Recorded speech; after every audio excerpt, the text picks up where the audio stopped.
Good morning student, this is Sagar sir. In this video we will study rise of new kingdom of third lesson. From Muhammad bin Tughlaq reign onward, several provinces broke away from the Sultanate and formed independent kingdoms. Mohammad बिन तुगलक के शासनकाल से ही बहुत सारे क्षेत्र जो है सल्तनत से टूटकर अलग हो जाते हैं और एक स्वतंत्र राज्य का निर्माण करते हैं. Among these kingdoms were the Vijayanagar, Bahmani, kingdom of Deccan, kingdom of Bengal, Jaunpur, Gujarat, Malwa, Mewar, Marwar, Kashmir and Assam. इन किंगडमों में विजयनगर साम्राज्य, बहमनी साम्राज्य, दक्कन का साम्राज्य, बंगाल का साम्राज्य, जौनपुर, गुजरात, मालवा, मेवाड़, मारवाड़, कश्मीर और आसाम के क्षेत्र शामिल थे. ये राज्य सल्तनत से अलग होकर अपने स्वतंत्र राज्य बनाए. The next topic is Timur invasion, मैंने तैमूर का आक्रमण. Timur Lang was the ruler of the region around Samarkand in Central Asia. Timur Lang जो था वह मध्य एशिया के समरकंद नामक क्षेत्र से आते थे, वह वहाँ का शासक थे.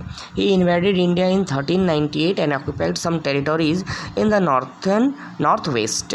वह 1398 ईस्वी में भारत पर आक्रमण करते हैं और नॉर्थ वेस्ट मतलब उत्तर पश्चिम क्षेत्र के बहुत सारे प्रदेश को वो अपने कब्जे पर कर लेते हैं, अपने नियंत्रण में कर लेते हैं. ही देन प्लंडेड दिल्ली, उसके बाद वह दिल्ली की ओर रुख करते हैं और उसे लूट लेते हैं. On this way back to Samarkand he plundered many more cities. Samarkand वापस जाने के दौरान भी वह बहुत सारे क्षेत्रों को, बहुत सारे शहरों को लूट लेता है.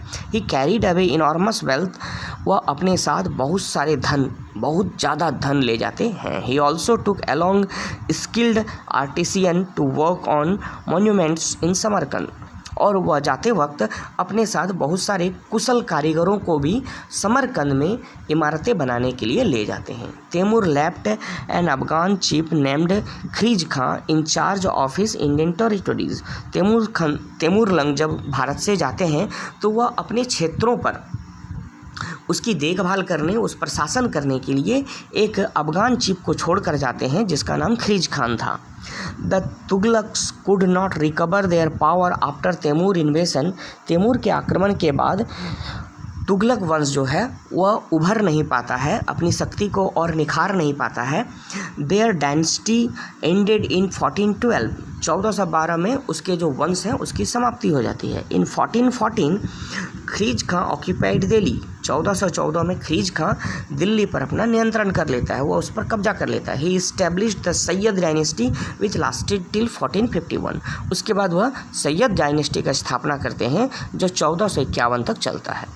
The next topic is Lodi dynasty AD 1451 to 1526. उसके बाद लोधी डायनेस्टी आता है जिसका पीरियड 1451 से 1526 तक है. पहला राजा बहलोल लोधी, उसका पीरियड 1415 से 1489 तक. In AD 1451 Bahlol Lodi an Afghan who was the governor of Punjab occupied the throne of Delhi.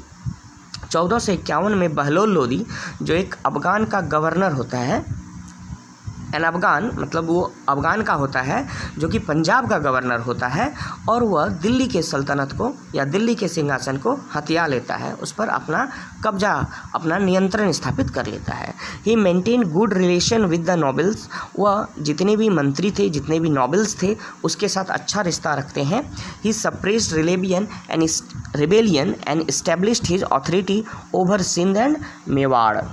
वह जितने भी विद्रोही थे उनको दबा देते हैं और अपने शक्ति को सिंध और मारवाड़ पर स्थापित करते हैं. The next topic is Sikandar Lodi जिसका पीरियड है 1489 टू 1517. दूसरा जो टॉपिक है वो है हमारा सिकंदर लोदी जिसका शासनकाल 1489 से 1517 तक है. Bahlol was succeeded by his son Sikandar Lodi whose real name was Nizam Khan. Bahlol Lodi के बाद सिकंदर लोदी आते हैं जो उसका पुत्र होते हैं जिसका वास्तविक नाम निज़ाम खां होता है. इन AD 1489 और उसका वह जब सिंहासन पर आसीन होते हैं उस समय लगभग तिथि 1489 रहती है. He is considered the greatest ruler of the Lodhi dynasty, उसे लोधी डायनेस्टी का सबसे बड़ा शासक माना जाता है। He annex Jaunpur and Bihar and brought the entire region of Gangetic plain under his control. उन्होंने बिहार और जौनपुर के साथ साथ गंगा के मैदानी भाग के इर्द गिर्द जितने क्षेत्र थे उसको अपने नियंत्रण में ले लिया। But he was unsuccessful in capturing Gwalior and Malwa, लेकिन वह ग्वालियर और मालवा के क्षेत्र को अपने नियंत्रण में लेने में असफल रहे। The next topic is Ibrahim Lodi, period 1517 to 1526। Sikandar Lodi was succeeded by his son Ibrahim Lodi in AD 1517। Ibrahim Lodi जो है अपने पिता सिकंदर लोदी के पद को 1517 में धारण करता है। He faced a number of rebellion, उसे कई सारे विद्रोहियों का सामना करना पड़ता है। Rana Sanga of Mewar extend his empire right of western UP and threatened to attack Agra. Mewar के राणा सांगा अपने साम्राज्य का विस्तार करता है और वह विस्तार करते करते वेस्टर्न यूपी तक अपने क्षेत्र का विस्तार कर लेता है और आगरा के लिए चुनौती देता है। Revolt broke out in many parts of the country and the sultan suppress them with great vengeance. Revolt जो है, विद्रोह जो है, वह देश के कई भागों में शुरू हो जाता है और सुल्तान इन्हें बहुत बहादुरी के साथ इनका दमन करता है। Ibrahim Lodi also displaced the nobility when he replace old and senior commanders with younger ones to loyal to him. Ibrahim Lodi से कई सारे सामंत और मंत्री नाखुश हो जाते हैं क्योंकि वह जितने भी बूढ़े और वरिष्ठ सेनापति थे उन्हें हटाकर यंग मतलब युवा सेनापतियों की नियुक्ति करता है जो उनके प्रति वफादार थे। Finally Alam Khan the sultan's uncle and Daulat Khan Lodi the governor of Punjab invited Babur the ruler of Kabul to invade India. बाद में अंत में आलम खां जो सुल्तान के चाचा थे और दौलत खां लोदी जो पंजाब के गवर्नर थे वह बाबर को आमंत्रित करते हैं ताकि वह भारत में आए और आक्रमण करे। वह काबुल के शासक थे, बाबर जो थे काबुल के शासक थे और उसे आमंत्रित किया जाता है ताकि वह भारत में आए और आक्रमण करे। In the first battle of Panipat 1526 Panipat का पहला युद्ध जो है वो 1526 में लड़ा जाता है। Babur defeated and kill Ibrahim Lodi, Babur Ibrahim Lodi को हरा देता और उसे मार भी देता है। This event mark the beginning of the Mughal rule in India, और यही चीज़ जो है यहीं से मुगल साम्राज्य के शुरुआत हो जाती है, मुगल शासन की शुरुआत भारत में हो जाती है। The next topic is administration of the सल्तनत, मतलब सल्तनत का प्रशासन। रनिंग द दिल्ली सल्तनत was not an easy job, Delhi सल्तनत को चलाना कोई आसान काम नहीं था। And the Sultan faced many problem, और सुल्तान को कई सारे समस्याओं का सामना करना पड़ता था। Defeated rulers like many of the Rajput rulers often revolt against Turkish ruler, जितने भी हारे हुए शासक थे like many of the Rajput ruler, जैसे कि बहुत सारे राजपूत रूलर वह प्राय जो है तुर्की शासकों के खिलाफ विद्रोह करते रहते थे। नोबल्स कंस्पायर्ड टू ओवरथ्रो सुल्तान, और नोबल जो है मतलब सामंत जो है हमेशा षड्यंत्र रचते रहते थे कि किस तरह से सुल्तान को उसके सिंहासन हटा दिया जाए। And there were several Mongol invasion from Central Asia, और उसी समय सेंट्रल एशिया से मतलब मध्य एशिया से बहुत सारे मंगोलों का भी आक्रमण होते रहता था। Let us take a close look at some of the major that the sultans took to establish a strong government। चलिए जानते हैं कि किस तरह से सुल्तान एक मजबूत प्रशासन के लिए किन किन नियमों को अपनाते थे। पहला, सिक्योरिटी ऑफ द थ्रोन, मतलब सिंहासन की सुरक्षा। To help him remain in power and to overcome his enemy, Iltutmish organize a group of 40 Turkish Bandagan. The group was called the Bandagan a Turk Chahalgani, मतलब 40 सरदारों का संगठन। मतलब इल्तुतमिश ने अपने आप को गद्दी में बनाए रखने के लिए और अपने शासन को बनाए रखने के लिए तथा उसके साथ साथ अपने जो दुश्मन है उस पर जीत पाने के लिए उन्होंने 40 गुलामों का एक दल बनाया था जिसे तुर्क के चहलगान कहा जाता था। By the time Balban became sultan, उसी समय बलबन बाद में सुल्तान बने। The Chahalgani had become very powerful and its member had started hatching conspiracies against the sultan. उसी समय तुर्क के चहलगानी जो है वो बहुत मजबूत हो जाते हैं और उसके सदस्य जो है सुल्तान को उसके गद्दी से हटाने के लिए षड्यंत्र रचने लगते हैं। सो बलबन क्रश्ड द चहलगानी, इसीलिए बलबन जो है तुर्क के चहलगानी जो ग्रुप था उसको ख़त्म कर देता है, उसको पूरी तरह से नष्ट कर देता है। He introduce strict discipline in the court, वह अपने दरबार में बहुत कड़ा नियम अनुशासन के लिए बहुत कड़ा नियम लागू करते हैं। This include the Persian custom of zamin बोझ,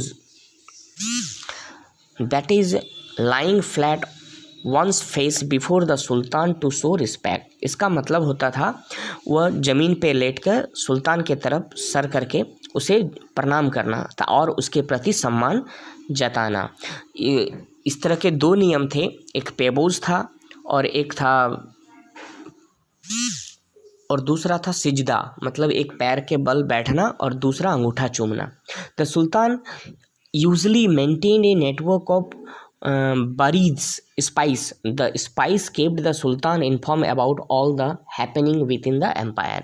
सुल्तान जो है वह वरीद मतलब जासूस का एक नेटवर्क बना के रखा था जो सुल्तान को राज्य में होने वाले हर घटना की खबर देता था। The next topic is iqtas. Iqtas का मतलब होता है जमीन का टुकड़ा। Iltutmish granted land called iqta to member of his army.